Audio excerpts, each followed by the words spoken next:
So we exchanged cards, and about 2 days later, we had a telephone conversation, and he came to our apartment. He came with his wife, and we talked about a commission, and we both agreed we wanted to do it.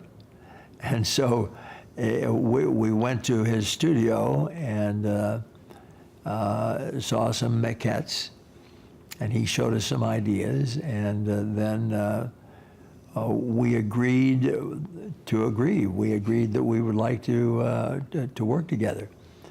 And he then went back to his studio and refined a series, a torque ellipse series of vertical pieces.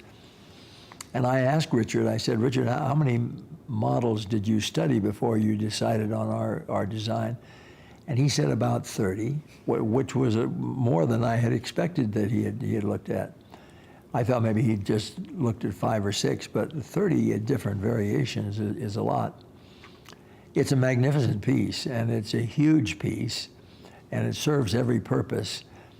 The piece is called Connector, and it was named Connector after a lot of study of other names that Elizabeth and I had suggested, which were not accepted.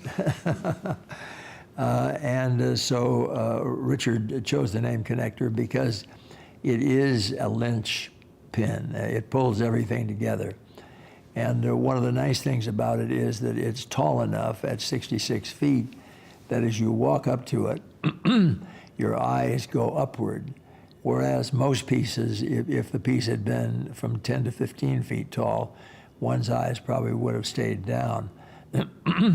But with your vision lifted, you see elements of Segerstrom Hall, which you normally wouldn't look at, and the same thing is true of the concert hall. So it adds a great dimension for people who come to the pedestrian plaza. You'll be able to walk through it, and it's an exciting piece. And Richard and I have gotten along very well.